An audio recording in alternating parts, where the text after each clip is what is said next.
Hi hello నమస్తే, నేను మీ Rocky భాయ్. ఒక కొత్త టాపిక్ అయితే మళ్ళీ ఆడియన్స్కి ఒక మంచి టాపిక్ ఒకటి అయితే వచ్చింది. అదేందో మీకు అందరు తెలుసు. మళ్ళీ పోరడు అయితే అరెస్ట్ అయ్యిండు, రిమాండ్కి కూడా పంపించారు. ఆ పోరడే ప్రసాద్ భైరా. సో ఆ పిల్లోడు మంచి ఒక రైటరు, ఒక మంచి యాక్టర్. ఈ మధ్యనే సోషల్ మీడియాలో మంచి వైరల్ అవుతూ మంచి మంచి వెబ్ సిరీస్లు, మంచి ఒక కంటెంట్లు ఉన్న వీడియోలు బాగా చేస్తూ బిజీ ఉండే టైంలో ఒక మంచి న్యూస్ అయితే మళ్ళా మనం కలిగింది. రేప్ చేశాడు అని చెప్పి ఒక అమ్మాయి మళ్ళీ కేసు పెట్టడం జరిగింది. అతన్ని రిమాండ్కి కూడా పంపించడం జరిగింది. ఏమవుతుంది అసలు నాకు అర్థం కాదు. ఎప్పుడు ఈ విషయము రాజ్ తరుణ్ దగ్గర నుంచి మొదలైంది. సినిమా ఇండస్ట్రీలో రేప్ కేసులు పెట్టుడు. ఆ నుంచి మొదలు పెడితే జానీ మాస్టర్ పోయిన తర్వాత ఒక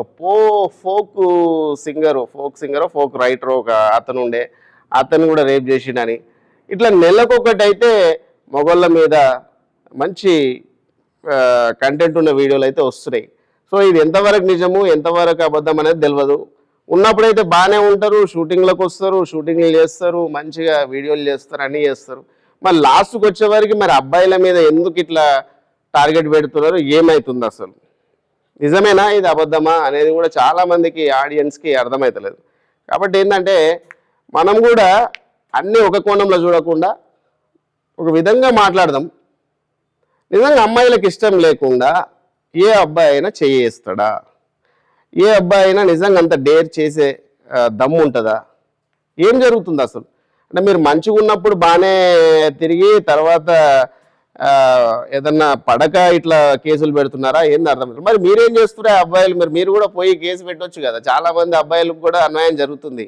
ఎంతోమంది అమ్మాయిలు అబ్బాయిల్ని మోసం చేస్తున్నారు.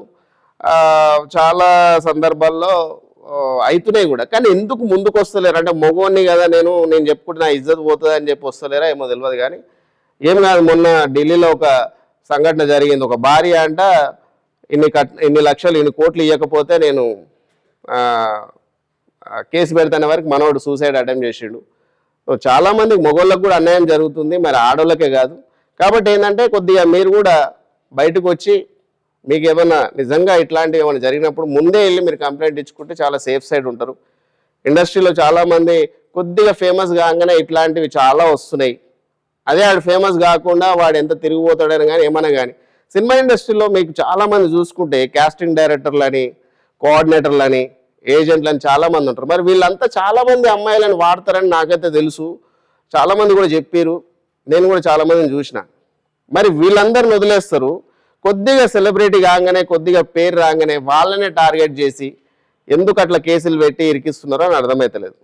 లాస్ట్కు నిజమా అబద్ధం అనేది కోర్టు చూసుకుంటుంది. కానీ కాకపోతే కొద్దిగా పేరు వచ్చిన వాళ్ళ మీద టార్గెట్ చేస్తున్నారు అనేది ఆడవాళ్ళు నాకు ఒక చిన్న అభిప్రాయం అనిపించి చెప్తున్నా. అది నిజమైతేనేమో ఓకే, కంపల్సరీ శిక్ష పడాలి, జైలుకు పోవాలి, దానికి నేను ఒప్పుకుంటా.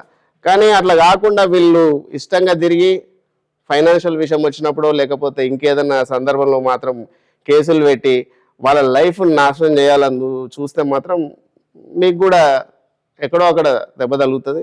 ఆడోళ్ళు ఏం తక్కువైన వాళ్ళు ఏం కాదు, అన్నీ తెలుసు వాళ్ళకు.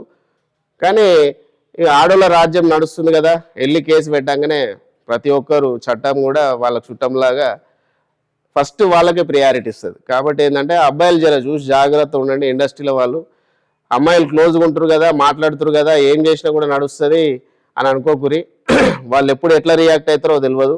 కాబట్టి ఈ మధ్య వస్తున్న సంఘటనలు దృష్టిలో పెట్టుకొని కొద్దిగా అమ్మాయిలతో చాలా జాగ్రత్తగా ఉండాలి, చాలా ఆచితూచి మాట్లాడాలి. వాళ్ళతో తిరిగేటప్పుడు ఎట్లా తిరగాలి, ఎంతవరకు తిరగాలి అంతవరకే తిరుగురు, లేకపోతే జైలు పాలయ్యే విషయం అయితే అందరికీ తెలిసిందే. కాబట్టి కొద్దిగా చూసి డైరెక్టర్లు కానీ ఆర్టిస్టులు కానీ అమ్మాయిలకు దూరం ఉంటే బెస్ట్ అనిపిస్తుంది నాకు. ఆ విషయం మీతో షేర్ చేసుకుందామని వచ్చిన.